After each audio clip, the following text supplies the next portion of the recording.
Pertanyaan itu akan menentukan terkait dengan keabsahan ibadah kita kepada Allah Subhanahu wa taala.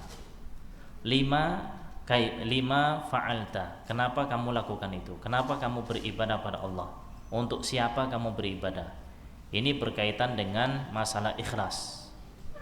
Ketika beribadah, ya, ini menunjukkan bagaimana ketika seorang bertanya pada dirinya, kenapa saya melakukan sholat, kenapa saya melakukan puasa, kenapa saya melakukan, ya, kita datang ke pengajian, kenapa, untuk siapa? Ini pertanyaan berkaitan masalah ikhlas. Kemudian kaifa, bagaimana kita ibadah? Kaifa fa'alta, bagaimana kamu melakukan itu? Ya, kaifa ta'budullah, bagaimana kamu beribadah kepada Allah Subhanahu wa taala? Bagaimana kamu sholat, bagaimana kamu puasa, bagaimana kamu belajar. Ini tujuannya adalah untuk menanyakan pada diri kita, untuk menegakkan mutaba'ah, yaitu mencontoh Nabi SAW dalam ibadah kita. Kalau dua pertanyaan besar ini bisa kita jawab dengan baik, maka insya Allah amalan kita akan baik pula. Ya, kalau kita bisa menjawab, untuk apa kita melakukan itu? Untuk Allah. Untuk siapa kita melakukan ibadah? Untuk Allah. Terus bagaimana kita melakukan ibadah tersebut? Oh, saya beribadah sebagaimana yang dicontohkan oleh Nabi SAW. Saya salat sebagaimana Nabi SAW salat. Saya berpuasa sebagaimana Nabi SAW berpuasa. Ini dampaknya sangat besar terhadap kehidupan kita ketika beribadah kepada Allah Subhanahu wa taala. Sama halnya dengan bermuamalah pun demikian. Kita birrul walidain untuk siapa? Apakah untuk ngejar warisannya, atau untuk mengharapkan hal yang diharapkan oleh kebanyakan orang dari urusan duniawi, atau untuk dipuji, untuk apa? Nah, ini pertanyaan besar pula. Ya, untuk siapa kita melakukan itu? Birrul walidain. Ya, berbakti pada orang tua. Tujuannya apa? Kemudian kaifa taburru ummaka, taburru walidataka. Bagaimana kita itu berbakti kepada orang tua. Nah, kita lihat bagaimana Nabi SAW di dalam hadis-hadisnya menerangkan terkait bagaimana kita birrul walidain, berbakti kepada orang tua, dan seterusnya, ya, berkaitan dengan masalah ibadah kita kepada Allah Subhanahu wa taala. Kemudian kita masuk terkait dengan masalah al-qalbun salim, yang dimana ini adalah atas dasar dua pertanyaan tadi, ini akan menjadikan hati kita bersih, hati kita selamat. Nah, tanda-tandanya yang akan kita bahas berkaitan dengan al-qalbul salim, hati yang bersih, hati yang selamat, itu seperti apa? Kata beliau hafizahullah ta'ala, walil qalbil salim alamatun tadullu alaihi wa ala salamatihi wa naqaihi wa zakahihi. Bahwa hati yang selamat itu ada alamatnya, ada tanda-tandanya yang menunjukkan bahwa hatinya itu selamat, hatinya bersih, hatinya suci. Ini ada tanda-tandanya, yang dengan tanda-tanda tersebut kita jadi tahu apakah kita hatinya selamat atau tidak, atau hati kita itu dihinggapi dengan penyakit hati, hatinya kotor, sehingga butuh kita bersihkan, butuh kita ilaj, kita periksakan, ya, kita obati. Dengan tanda-tanda ini kita jadi tahu terkait dengan urusan hati kita. Nah, kalau kita nggak tahu tanda-tandanya, nggak ada alamatnya, ibaratnya orang sakit itu kan ada tandanya, oh ini kok demam, loh kok kakinya dingin, ya, orang kalau mau meninggal kan kakinya mulai agak dingin ke atas. Nah, ini tanda-tanda apa? Sudah mendekati ajalnya.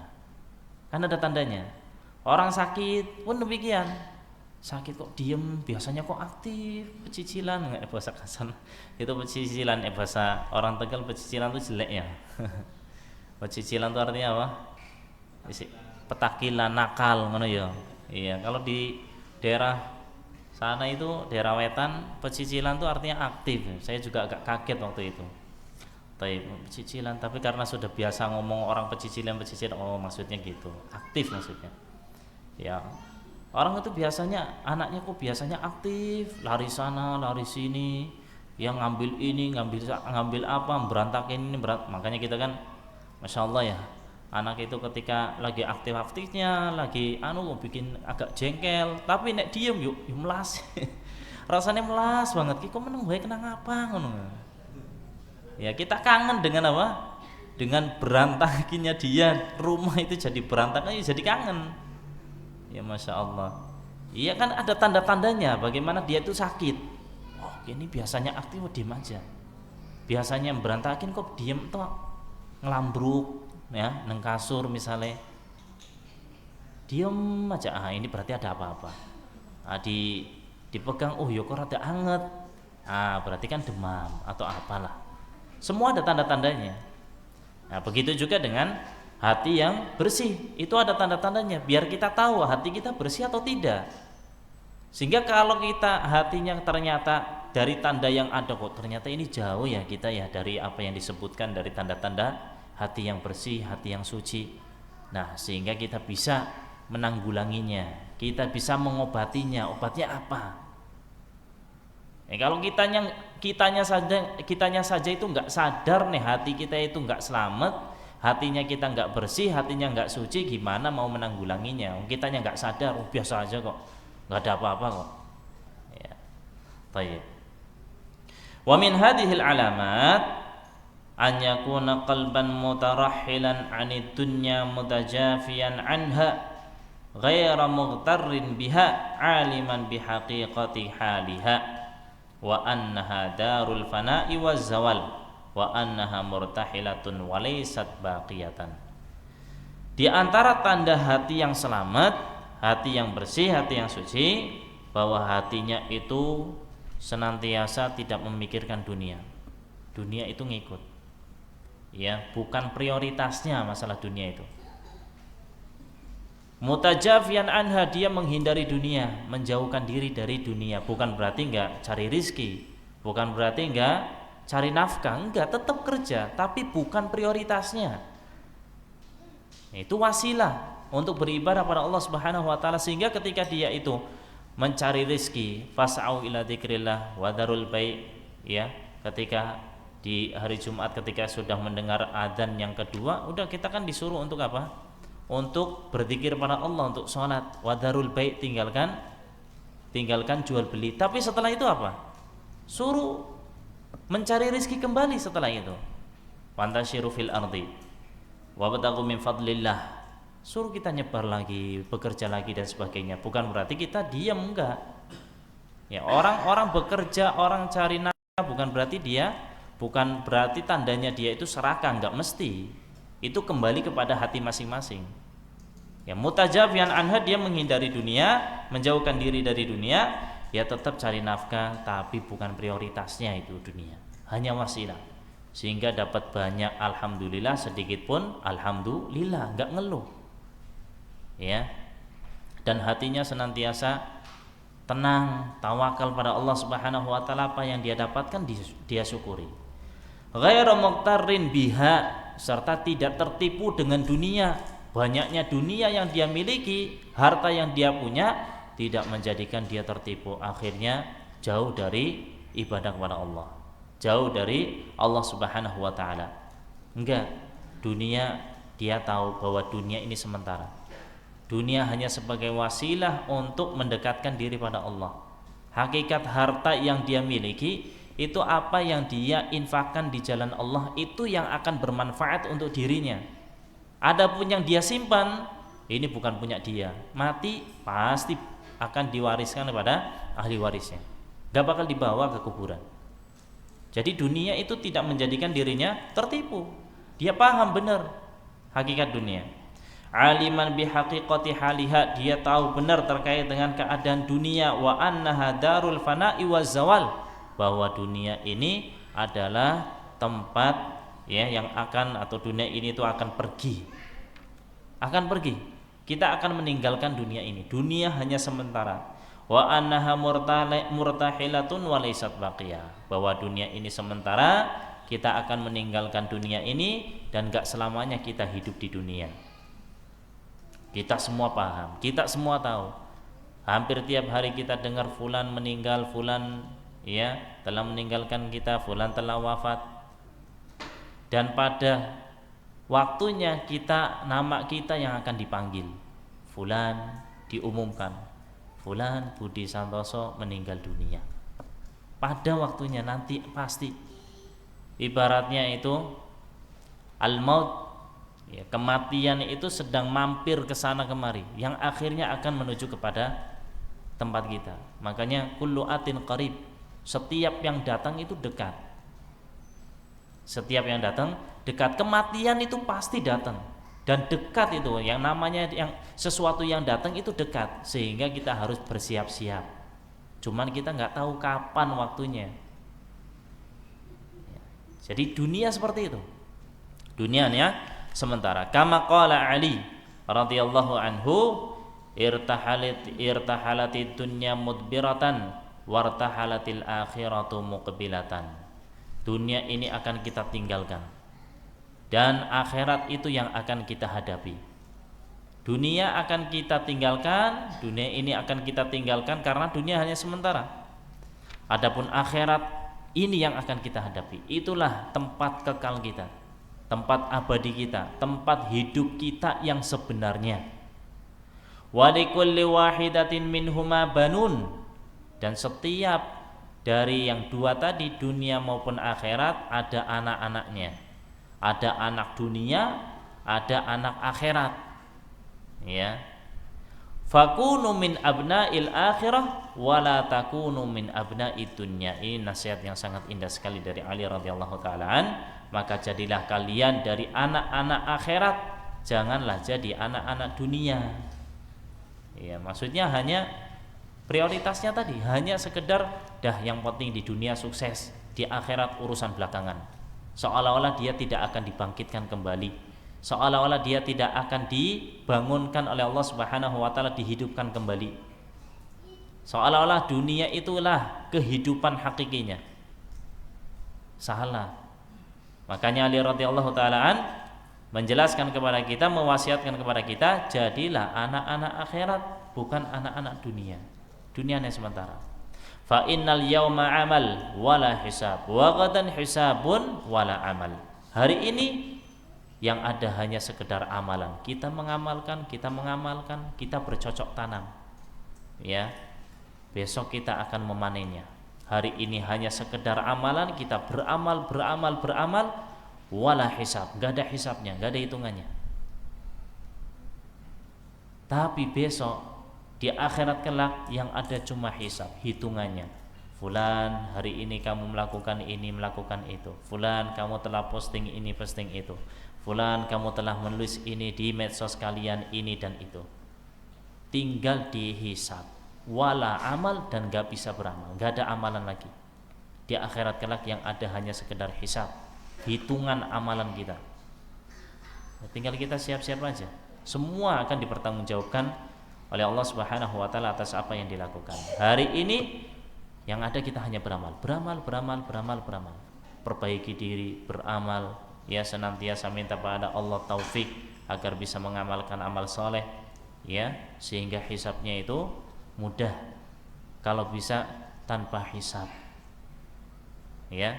Kalau bisa tanpa hisab, itu yang kita inginkan. Kalau udah enggak ada hisab, biidznillah mudah urusannya. Karena tidaklah orang itu dihisab illa udzib, kecuali pasti diadab. Ya. Kalau dihisab ya jadikan hisabnya hisaban yasiro, hisab yang sangat ringan, hisab yang ringan. Baik. Ini yang pertama. Jadi yang pertama, hatinya itu ya senantiasa memprioritaskan akhirat, ya, bukan dunia. Wa min alamatil qalbi salim, dan di antara tanda hati yang selamat, antakuna himmatuhu wahidatan wa hiya nailu ridallahi wal bu'du an masakhitihi jalla fi'ulah. Tanda yang kedua, tanda dari hati yang selamat, bahwa himmahnya ini, apa yang ada pada dalam dirinya, cuma satu, tujuan yang ada pada dirinya hanya satu, yaitu menggapai ridho Allah. Kalau kita tahu bahwa kita hidup itu gimana biar Allah meridhoi kita, gimana biar Allah itu cinta pada kita, bukan klaim kalau kita cinta Allah, cinta Rasulullah, hanya sekedar klaim saja, anggapan belaka, oh saya orang yang paling mencintai Allah.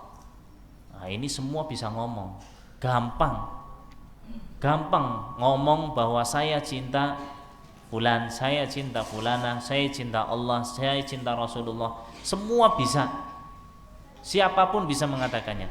Tapi apa buktinya kalau kita itu cinta? Buktinya apa kalau kita itu benar-benar menggapai ridha Allah, pengen mendapatkan ridha Allah? Ini yang terpenting. Jadi jadikan tujuan kita itu di dunia yang ada dalam hati kita, bagaimana kita mendapatkan ridha Allah, bagaimana Allah meridhoi kita, bagaimana Allah mencintai kita. Bukan hanya sekedar saya itu cinta Allah. Buktinya apa? Saya ingin ridha Allah. Buktinya apa kalau kita pengen ridha Allah? Lihat keseharian kita. Sudah dekat dengan Allah atau jauh dari Allah Subhanahu wa taala? Lihat keseharian kita, apakah kita itu merupakan orang yang ahli ibadah atau justru ahli maksiat? Lihat perkataan kita, perbuatan kita, sejauh mana kita itu menginginkan ridha Allah Subhanahu wa taala. Benar-benar ingin ridha Allah atau sebaliknya? Pengen ridha Allah malah ninggal kayak sholat. Ya bukan, enggak benar loh. Katanya pengen ridha Allah, katanya cinta Allah, ninggal kayak sholat, pada Allah senang hambanya sholat.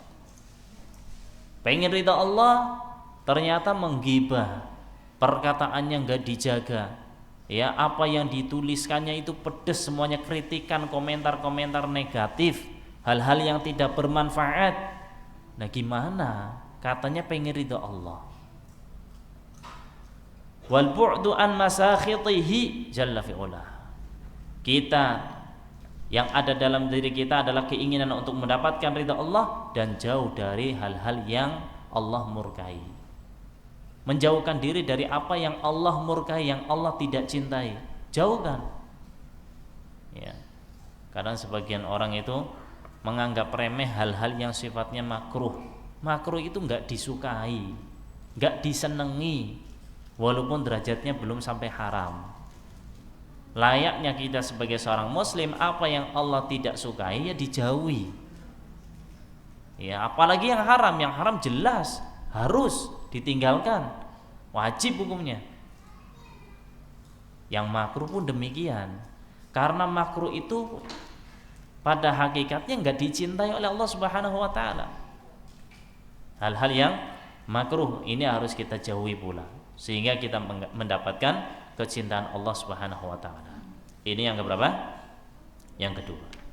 Kemudian yang ketiga, wa min alamatil qalbis salim jidduhu wa mujahadatuhu lil bu'di 'anil ma'asi wal athami wal bid'i wa fi'lil harami. Itu kesungguhan dia, bersungguh-sungguh untuk meninggalkan kemaksiatan, menjauhkan diri dari kemaksiatan, dosa, kebid'ahan dan hal-hal yang Allah haramkan. Di antara apa? Tanda hati yang selamat, dia bersungguh-sungguh, berusaha semaksimal mungkin untuk menjauhkan dirinya dari kemaksiatan, dari dosa, dari bentuk kebid'ahan dalam beragama, ya, dan juga apa-apa yang Allah Subhanahu wa taala haramkan. Jauhi. Ini kalau ada kesungguhan dalam diri kita, dan itu bisa dilihat bagaimana seorang itu benar-benar bersungguh-sungguh untuk meninggalkan kemaksiatan, hal-hal yang disebutkan oleh beliau hafizahullah taala. Itu bisa kita lihat pada diri kita. Sebesar apa semangat kita untuk mendekatkan diri pada Allah. Sebesar apa kita itu ya meninggalkan hal-hal yang Allah Subhanahu wa taala tidak sukai dari kemaksiatan, dosa dan sebagainya. Ya, kita bisa menilai diri kita masing-masing lah. Nah, kalau kita itu ternyata nggak ada kesungguhan, yuk kesungguhannya yuk kadang-kadang, ya, dan seringnya itu malah lemah, kita seringnya malah futur, kita seringnya malah terjerumus pada kemaksiatan. Nah, ini segera tanggulangi, segera diobati hatinya, segera ditangani dengan baik. Waqad qala Allah Ta'ala, Allah Subhanahu wa taala berfirman, walladzina jahadu fina lanahdiyannahum subulana wa innallaha lama'al muhsinin. Dan orang-orang yang berjihad di jalan kami, bersungguh-sungguh di dalam beragama, lanahdiyannahum subulana. Lihat, atas kesungguhan kita, atas jihadnya kita menegakkan agama Allah, Allah kasih lanahdiyannahum subulana. Pasti kami akan memberikan hidayah, akan kami tunjukkan jalan kami, jalan yang lurus.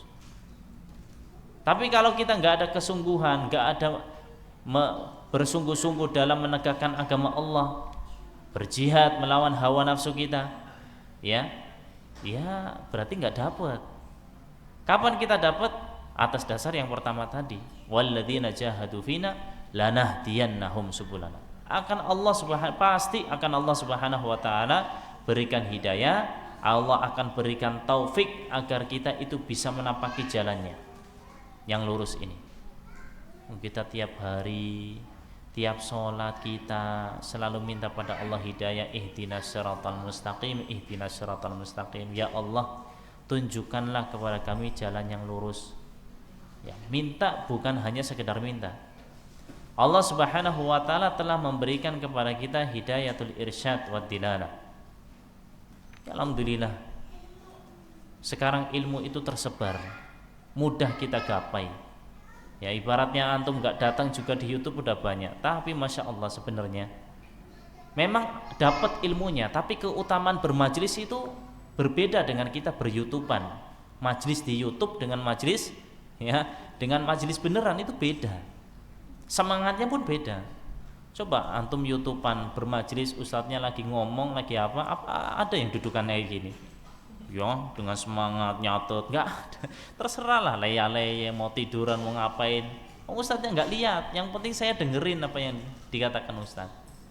Tapi majlis, Masya Allah, selain fadilah keutamaan yang Allah dan Rasulnya katakan dalam Al-Quran dan dalam sunnah Nabi SAW terkait bermajlis thalabul ilmi, ini berkaitan dengan, ya, apalagi di hadis Nabi SAW, majtama'a qaumun fi baitin min buyutillah, tidaklah satu kaum yang mereka berkumpul di rumah-rumah Allah Subhanahu wa taala, illa nazalat alaihim sakinah, ketenangan mereka dapatkan.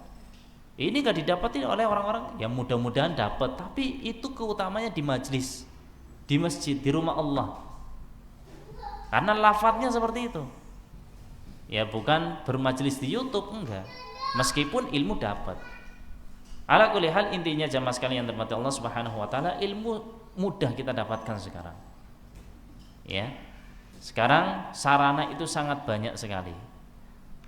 Jadi hidayatul irsyad wa dilalah, ilmu itu sudah ada. Tinggal taufik dari Allah.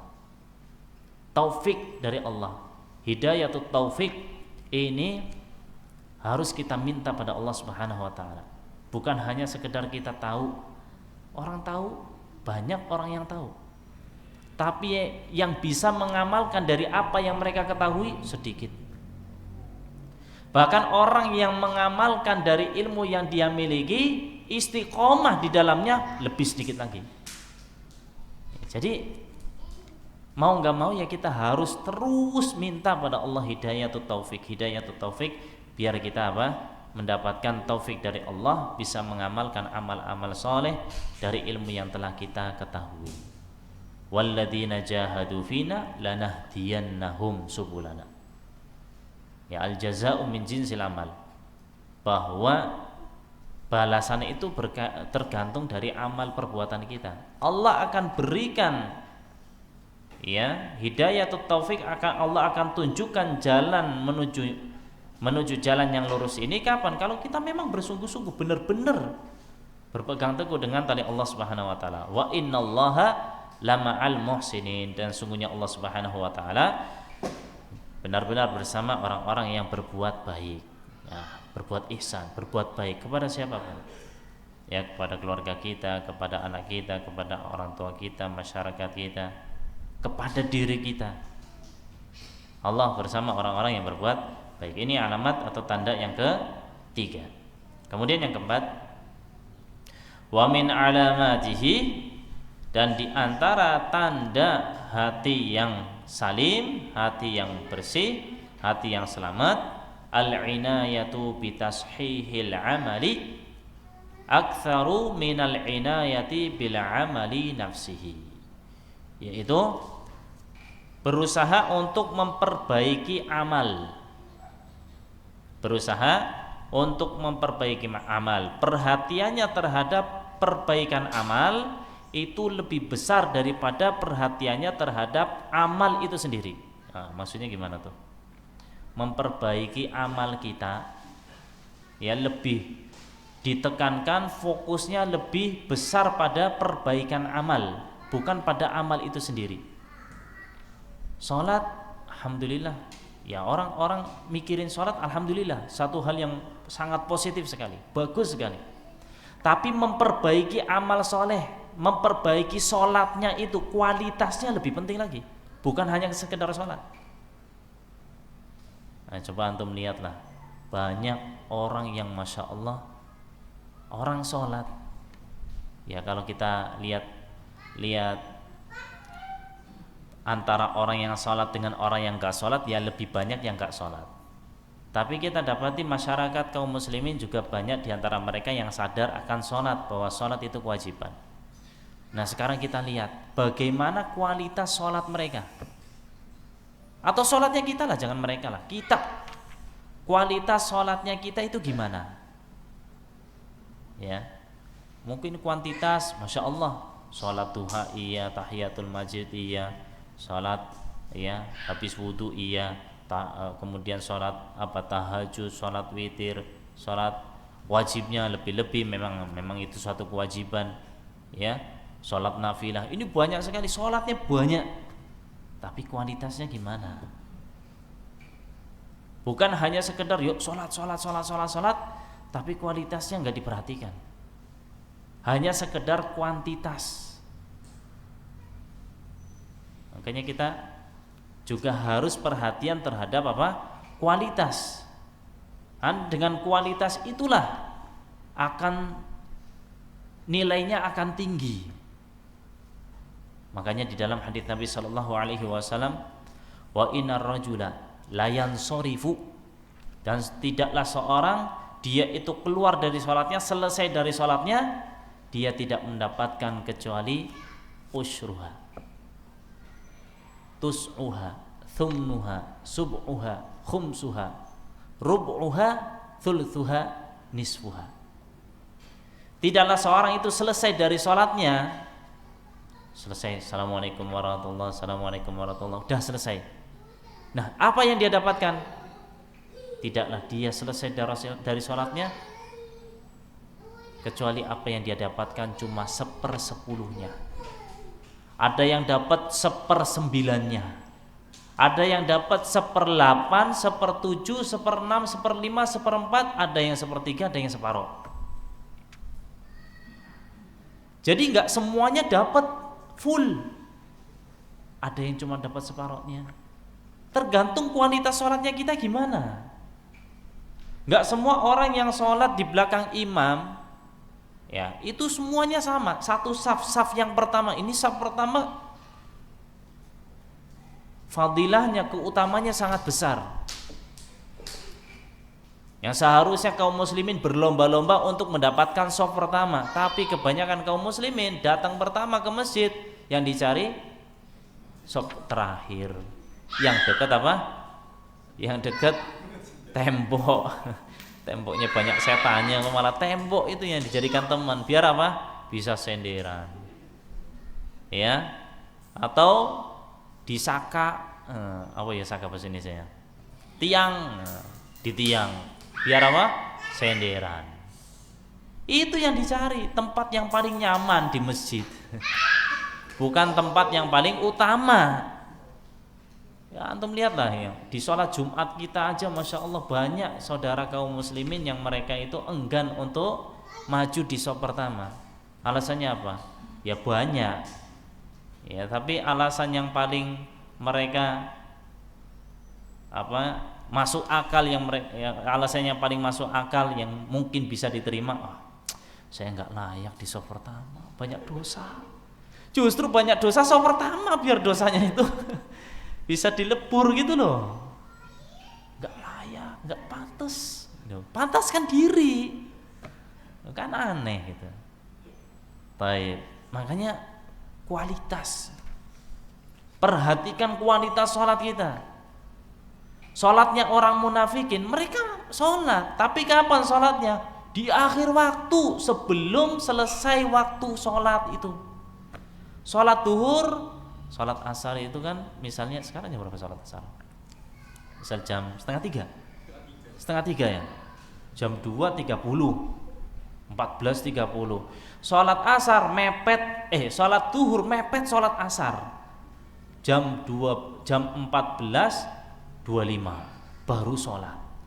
Ini lagi sholat, kira-kira nih tinggal 5 menit, tinggal 2 menit atau 3 menit menjelang asar, sholatnya gimana? Gerusak-gerusu, yang penting cepat selesai, 4 rakaat lagi. Iya, ya Allah. Jadi yang dikejar apa? Cepat selesainya. Kita saksikan di masyarakat kita nih sholat tarawih kayak ngapa coba? Balapan. Musala kene karo musala kana balapan. Siapa sing paling cepet? Kue sing paling rame. Ya Allah. Iya sing suwe ora diparani biasanya. Malah sholatnya suwe. Ya Allah. Jadi kualitas, perhatikan kualitas. Makanya Nabi SAW mengatakan demikian. Orang itu selesai sholat bukannya dapat full, nggak semuanya dapat full. Nek sholat jamaah berapa? 27. Dalam hadis lain, riwayat lain 25. Apakah semuanya dapat 27 25? Enggak. Tergantung sholat kita. Padahal semuanya sholat, sama-sama sholat. Imam takbir, jamaah takbir. Imam ruku Allahu Akbar, jamaah makmum juga takbir untuk ruku. Sami Allahu liman hamidah, i'tidal, semua i'tidal. Apa yang dibaca sama dibaca, tapi kualitasnya beda-beda. Bagaimana? Dilihat dari apanya? Hatinya. Ini yang akan menjadikan apa? Menjadikan pahalanya besar dari sisi hati masing-masing. Dohirnya kelihatan, apalagi dohir ya. Dohirnya kalau kayak gitu tak kayak yang makan cepet, itu tumannya nggak ada, akhirnya sholatnya nggak sah. Nek sholatnya udah nggak sah, udah nggak beres. Wong sholatnya yang sah aja ini bermasalah, masih dipertanyakan terkait dengan pahala masing-masing, itu masih berbeda-beda. Kalau pahalanya itu 27 derajat sholat berjamaah, separohnya berarti berapa? 13,5. Hilang separoh. Apalagi nek 1/10, 2,7 dari 27. Ya Allah, kan eman-eman. Jamaah sekalian yang terhormati Allah Subhanahu wa taala, dan ini perlu kita apa? Perlu kita tekankan setiap kali kita beribadah. Karena hati berubah-ubah. Mungkin duhur, Masya Allah, baru kajian tadi, ya kita siap-siap, kita perbaiki, kualitas sholat kita harus lebih jos daripada yang sebelumnya. Asar mungkin lemah lagi, maghrib tambah lemah, isya tambah lemah. Makanya perlu dicas terus, ingat terus, ya kita perbaiki terus. Namanya juga hati, ya taqallab, berubah-ubah itu hati. Nah makanya di sini beliau menekankan terkait dengan tanda hati yang selamat. Yang keempat adalah kita harus perhatian kita itu harus lebih berkaitan dengan masalah tashihul amal, perbaikan amal kita. Amal solehnya itu perbaiki dengan baik, kualitasnya. Minal inayati bil amali nafsihi, daripada hanya sekedar amal. Salat, salat. Iya bagus, itu udah bagus. Perbaiki lagi. Ya. Tambah lagi. Orang yang kalau kita bicara perbaiki amal soleh, perbaiki sholat kalian, sedangkan mereka itu sholat aja enggak, ya susah ngomongnya. Ya. Kalau melihat orang enggak sholat, ngajaknya sholat dulu. Udah sholat, kita ya nasihati mereka untuk perbaiki sholatnya. Ikhlasan lillahi wa sidqan ma'allahi jalla wa ala wa nushan fi ibadatillah wastisy'aran liminnatillahi alaihi wattihaman linnafsi bittaqsiri fi janbillah wa mujahadatan laha fi ta'atillah. Apa yang diperbaiki dari sisi ikhlasnya? Ya, keikhlasan dia dalam beribadah. Salatnya itu untuk siapa? Ya, apakah untuk dapat sanjungan, biar dipuji? Ada orang yang dia target biar kelihatan kalau dia itu ahli ibadah, ya, ingin dunia, ya, sholat duha ben ento apa, ya, bisnisnya lancar, ini niatnya dunia. Ikhlaskan ibadah hanya karena Allah, itu dunia akan ngikut, mudah insya Allah. Oh, dunia ini punya Allah, ya, Allah yang memberikan. Nah, kalau kita berikan diri ini untuk Allah, Allah berikan apa yang terbaik untuk kita biidznillah. Kejujuran kita pada Allah. Kalau kita telah mengatakan asyhadu alla ilaha illallah, yaitu tegakkan itu persaksian kita pada Allah Subhanahu wa taala. Jujur dalam keimanan kita. Kita sudah bersyahadat menyaksikan bahwa tidak ada Tuhan yang berhak disembah selain Allah Subhanahu wa taala, minta rizkinya kepada dukun. Datinginya paranormal, ia melakukan pesugihan, ya enggak pas toh. Mana kejujuran dalam beriman kepada Allah? Ya, nasihat dalam ibadahnya serta dia tumbuhkan ya perasaan dalam dirinya bahwa semua ini adalah merupakan nikmat dari Allah. Kita bisa sholat, kita bisa datang ke kajian, kita bisa ngaji, duduk bareng ini bukan karena dari kita nggak punya daya dan upaya. Allah yang ngasih nikmat kepada kita, bukan karena kita bisa ibadah karena saya hebat ahli ilmu, bukan, karena Allah yang telah mendorong kita, menjadikan kita ibadah. Kembalikan kepada Allah, ya, ilmunya dari Allah, ibadah yang kita lakukan ini juga dari Allah Subhanahu wa taala. Semua nikmat dari Allah, kembalikan pada Allah, sehingga kita merasa diri kita senantiasa lemah di hadapan Allah. Enggak membangga-banggakan, ini ya saya hebat nih ahli ibadah, saya bisa sedekah, bisa. Enggak, bukan saya, ini dari Allah. Sehingga enggak ada rasa takabur dalam diri. Apa yang mau disombongkan? Semuanya Allah kok yang memberikan taufik. Allah yang menjadikan kita bisa melangkahkan kaki kita menuju rumah Allah. Allah yang menjadikan kita itu tangan ini mengambil uang kemudian menaruh di kotak infak, itu Allah. Sehingga enggak ada rasa ujub dalam diri, bangga terhadap amal solehnya, enggak ada. Apa yang mau dibanggakan? Itu semua taufik dari Allah. Kita kembalikan pada Allah. Alhamdulillah, bi ni'matihi tatimmus shalihat. Segala puji bagi Allah, ya, dengan kenikmatan dari Allah amal-amal saleh menjadi sempurna. Ini Allah yang memberikan, sehingga keluar terus alhamdulillah, alhamdulillah, kita puji Allah. Watihaman lin nafsi bitaksir fi janbillah.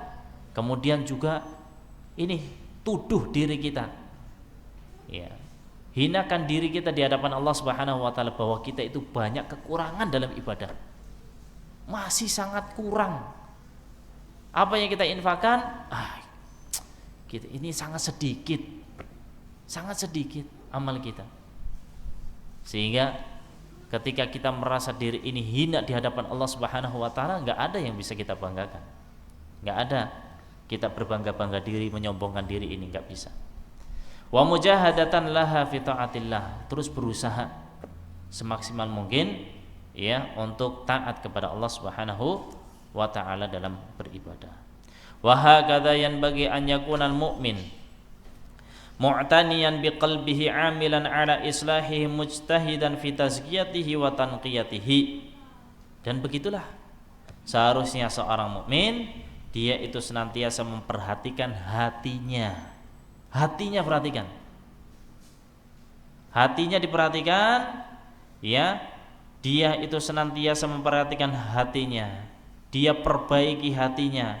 Dia itu berusaha semaksimal mungkin, bersungguh-sungguh untuk menjadikan hati ini bersih, hati ini suci. Hati ini tersaring dari apa? Kotoran-kotoran hati. Saring. Buang kotoran dalam hati. Wa minad du'ail ma'thur, di antara doa yang diajarkan Nabi sallallahu alaihi wasallam dalam hadisnya, perbanyak doa ini. Allahumma ati nafsi taqwaha. Ya Allah, berikanlah kepada diriku ketakwaannya. Ketakwaan jiwaku ini, ketakwaan diri. Allahumma ati nafsi taqwaha wa zakkiha anta khairu man zakkaha anta waliyuha wa maulaha. Dan tazkiyahkanlah, wa zakkiha, dan sucikan hati ini, anta khairu man zakkaha, engkaulah sebaik-baik zat yang membersihkan, mensucikan jiwa ini, anta waliyuha wa maulaha, engkaulah yang memiliki jiwa ini, engkaulah engkaulah yang menolong jiwa ini, dan engkaulah pemilik jiwa ini. Yang bisa membantu kita jiwa ini menjadi bersih, ya Allah. Mintanya sama Allah. Nah, apa doanya? Allahumma ati nafsi taqwaha wa zakkiha anta khairu man zakkaha anta waliyuha wa maulaha. Waja'a fil hadithi anna Nabiya sallallahu alaihi wasallam qala li Shaddad bin Aus radhiyallahu an, dalam hadis Nabi sallallahu alaihi wasallam dari sahabat Shaddad bin Aus, beliau sallallahu alaihi wasallam mengatakan, idza tanazan nasud dananir wad darahim faktanizuha ulail kalimat. Kalau orang-orang mereka itu mengumpulkan dinar, mengumpulkan dirham, mereka nimbun dinar, nimbun dirham, ya kalian yang kalian timbun, yang kalian simpan, ya kalimat-kalimat yang disebutkan Nabi sallallahu alaihi wasallam. Yaitu apa? Allahumma inni as'aluka tsabat, doa. Berdoa kepada Allah Subhanahu wa taala. Dan doa, ad-du'a miftahu kulli khair. Doa adalah merupakan kunci segala kebaikan. Jangan remehkan doa. Perbanyak doa kepada Allah Subhanahu wa taala. Kalau orang-orang ini yang mereka simpan, yang mereka prioritaskan adalah dunia, dinar, dirham, kalian perhatikan ya terkait kalimat yang disebutkan Nabi sallallahu alaihi wasallam, ya, Allahumma inni as'aluka tsabat fil amri. Ya Allah, aku meminta kepadamu keteguhan dalam perkara, dalam urusan, wal azimata ala rusydi, dan keteguhan dalam kebaikan.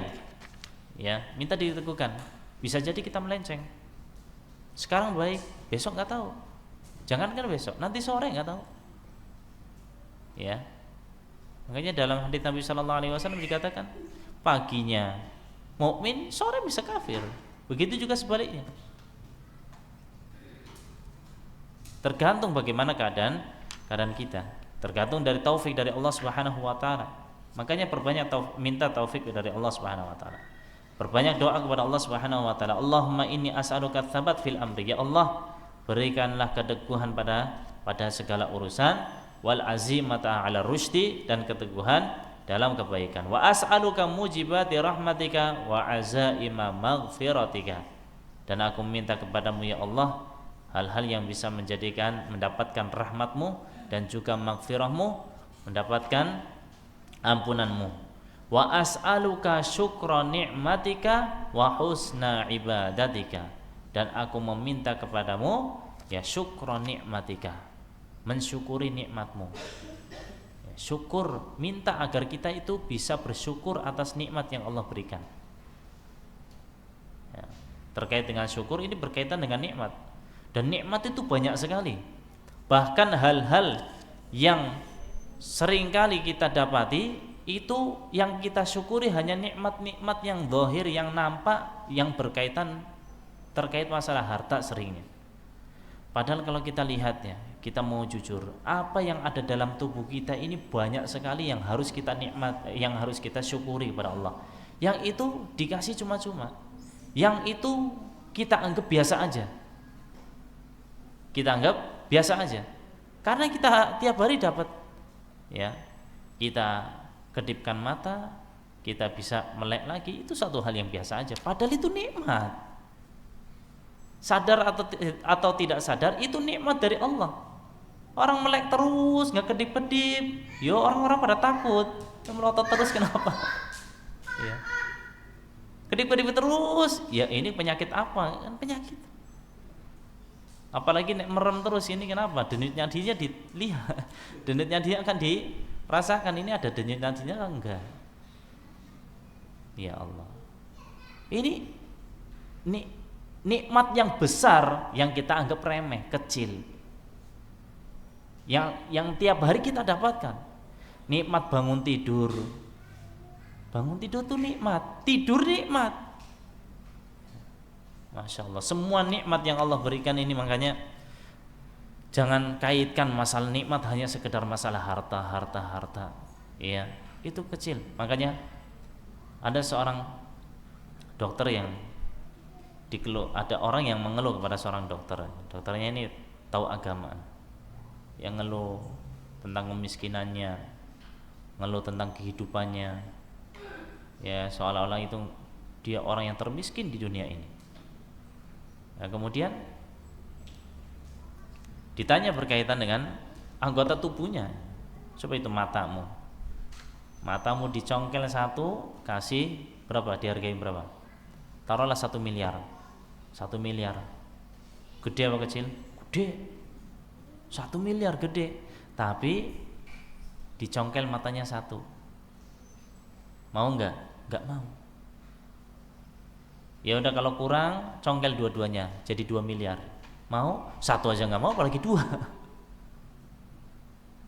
Nah, katanya miskin. Biar dapat ini loh anggota tubuhmu itu. Kalau kita lihat ini 1 miliar, telinga 1 miliar, 2 telinga 2 miliar, berapa miliar yang kita miliki di dalam tubuh ini? Terus masih mau apa? Ngeluh terus bahwa kita itu miskin. Kita itu kaya. Allah berikan kesehatan pada kita, ini nikmat yang sangat besar sekali. Yang tidak disadari kecuali oleh orang-orang yang sakit. Nek udah sakit baru sadar nek sehat itu mahal. Yang mahal sehat apa sakit tuh? Sehat mahal sekali. Baik, makanya kita jaga, kita syukuri. Wa as'aluka syukra ni'matika, dan aku minta kepadamu ya Allah agar aku bisa mensyukuri nikmatmu. Wa husna ibadatika, dan aku minta kepadamu agar ibadahku itu jadi baik. Minta kepada Allah biar diperbaiki ibadah kita, kualitas ibadah kita agar diperbaiki oleh Allah Subhanahu wa taala. Wa as'aluka qalban saliman wa lisanan shadiqan, dan aku minta kepadamu ya Allah agar dijadikan hati ini hati yang selamat, hati yang bersih, hati yang suci, wa lisanan shadiqan, dan lisan yang jujur. Betapa banyak lisan ini mengucapkan hal-hal yang tidak jujur, sengaja ataupun tidak disengaja.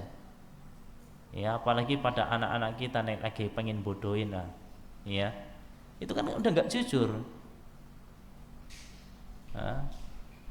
Ayo turun nanti kita ke pantai, nah, ayo naik mobil atau naik motor ya nanti kita jalan-jalan, naik tok tapi nggak jalan-jalan. Ya, itu nggak jujur, bodoh-bodohin anaknya, ngajarin anaknya bohong, berdusta.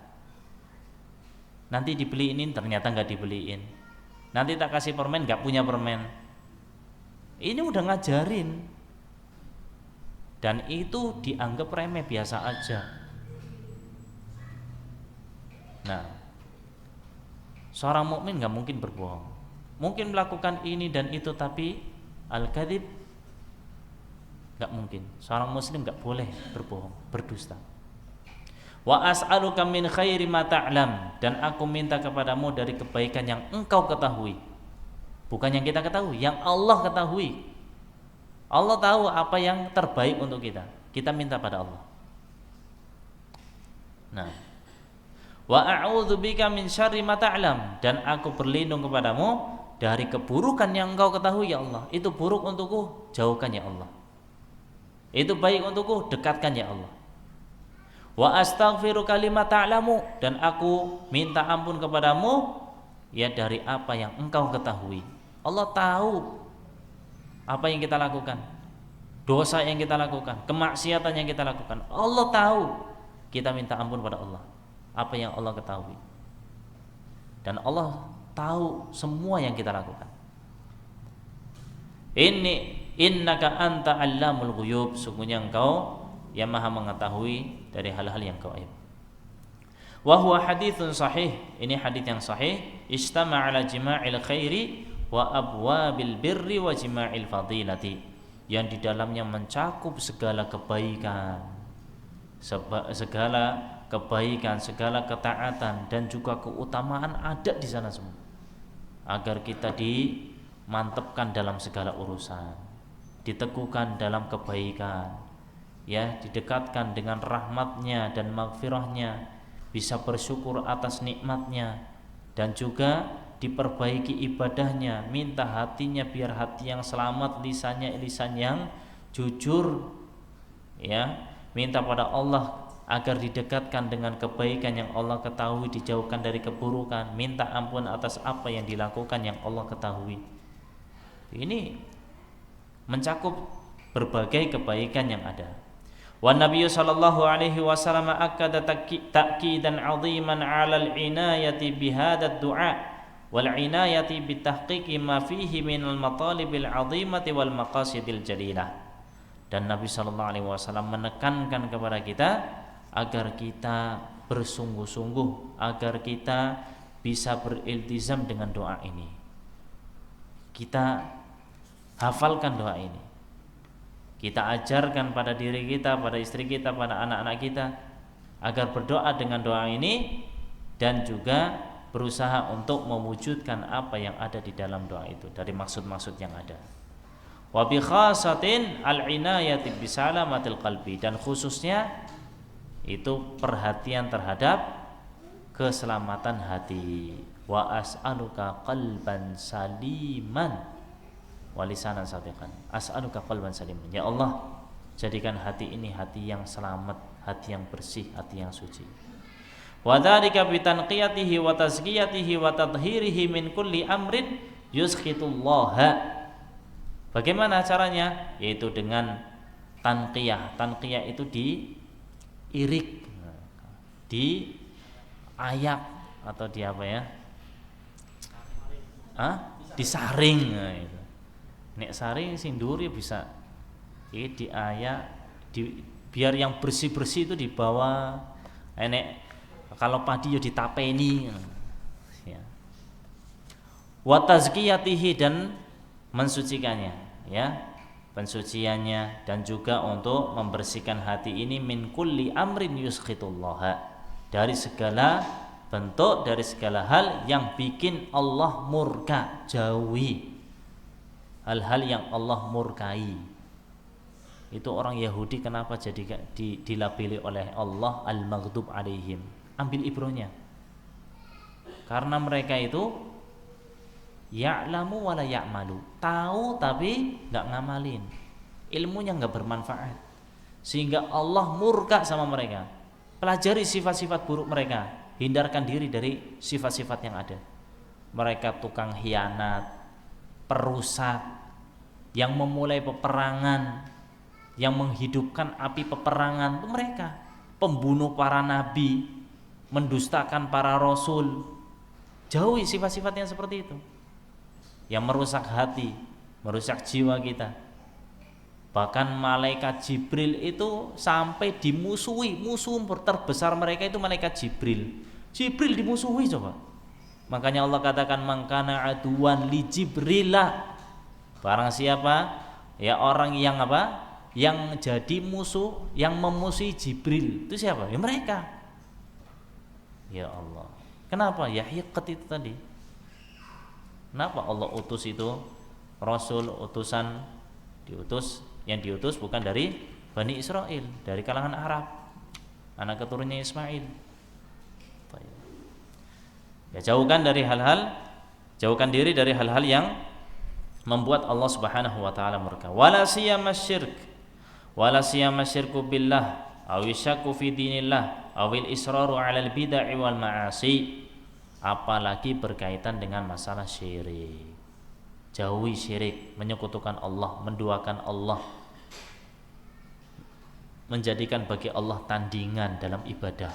Jauhi. Ya, banyak orang-orang ya, di kalangan masyarakat kita. Mungkin kita juga melakukan kesyirikan yang kita nggak tahu, mungkin. Makanya belajar. Ya, apa itu tauhid, apa itu syirik, biar kita terhindar dari kesyirikan. Awisyaku fi dinillah, atau ragu terhadap agama Allah. Ini agama benar apa enggak ya? Ya. Makanya pernah dikisahkan seorang mahasiswa itu masuk ke universitas yang terkenal lah. Ya. Notabene beragama universitasnya. Itu belajar masalah filsafat dalam akidah. Akhirnya dia itu ragu berkaitan dengan Allah. Allah ada apa enggak? Ya, yang menciptakan kita Allah apa bukan? Kalau ya Allah, ragu sampai kayak gitu coba. Ini kita kan diciptakan, kita dilahirkan dari perut ibu dan seterusnya. Terus siapa yang menciptakan pencipta? Pencipta kok diciptakan? Itu yang ada di otaknya. Ini ibaratnya HP, ada yang merakit, ada yang ini, ada yang itu. Jadi tasalsul gitu loh. Ada ini dari sini, yang ini diciptakan ini, ciptakan ini. Akhirnya menjurus kepada Allah. Allah siapa yang menciptakan? HP yang menciptakan manusia. Manusia yang menciptakan Allah. Lah Allah siapa yang menciptakan? Sampai ragu gitu ya. Bapaknya agak pinter. Ibaratnya saya setelah masuk filsafat jadi ragu kayak gini. Ya saya juga setelah kamu kuliah filsafat kayak gitu saya jadi ragu. Kamu anakku apa bukan? Iya. Dulu kamu masuk nggak sebelum masuk nggak kayak gini. Kamu anakku atau bukan? Ya, bapaknya pinter. Ya Allah. Taib. Jadi ragu terhadap agama Allah. Agama ini agama yang Allah ridhoi, nggak ada agama yang lain yang Allah ridhoi. Ini agama yang benar, agama yang hak. Awil israr walal bid'ah wal masi, atau dia itu merongrong dalam kebid'ahan, senantiasa melakukan kebid'ahan dan kemaksiatan, nggak menjaga dirinya, nggak menjauhkan diri dari kebid'ahan dan kemaksiatan. Ini bahaya, hati-hati. Ini kan hal-hal yang menjadikan Allah murka. Kebid'ahan berarti orang melakukan kebid'ahan menganggap bahwa Rasul itu berarti ya tidak menyampaikan agama Allah yang hak ini secara keseluruhan. Kenapa? Karena dia mengada-ngadakan hal yang baru dalam beragama. Berarti ibaratnya berinovasi dalam beragama. Ini enggak boleh, kita hanya disuruh apa? Mencontoh saja. Makanya salaf kita mengatakan ittabi'u wala tabtadi'u. Ittabi'u, ikutin aja, contoh aja udah. Ikutin jalannya, contoh apa yang dilakukan oleh beliau sallallahu alaihi wasallam, wala tabtadi'u. Enggak usah berinovasi dalam beragama. Cukup dengan apa yang beliau ajarkan kepada kita. Wal ma'asi, dan juga kemaksiatan, jauhi. Aw nahwi dzalika minal afati aw nahwu dzalika minal afati allati ta'ridu lil qulubi wa tudirru biha idraran balighan, atau hal-hal yang lain yang merusak ya, hal-hal yang merusak, hal-hal yang menjadikan hati ini rusak, yang membahayakan hati kita dengan kebahayaan yang sangat parah. Hati-hati, karena sedikit akan menjadi besar. Hanya kan orang hatinya itu bersih, ketika melakukan kemaksiatan nukitat fi qalbihi nuktatan sauda, dititik dengan titik hitam. 1, 2, 3 kemaksiatan, 4, 5, 6 terus. Kalau melakukan konsisten melakukan kemaksiatan, ya sudah, hatinya jadi qalbun aswad, hati yang hitam. Tapi kalau dia melakukan kebaikan, kembali pada Allah Subhanahu wa taala, dihapus. Nah, maka perbaiki hati kita, fokus dengan apa yang ada, karena hati ini kuncinya sebagaimana yang sudah disampaikan oleh beliau hafizahullah taala. As'alullah azza wa jalla an yuwaffiqana ajma'in likulli khair wa an yusliha lana sya'nana kullah innahu sami'un qaribun mujib. Wa sallallahu ala nabiyina Muhammad wa ala alihi wa sahbihi ajma'in wa akhiru da'wana alhamdulillahi rabbil alamin. Nakhtatim majlisana bi du'a'i kafaratul majlis. Subhanakallahumma wa bihamdika asyhadu an la ilaha illa anta astaghfiruka wa atubu ilaik. Assalamualaikum warahmatullahi wabarakatuh.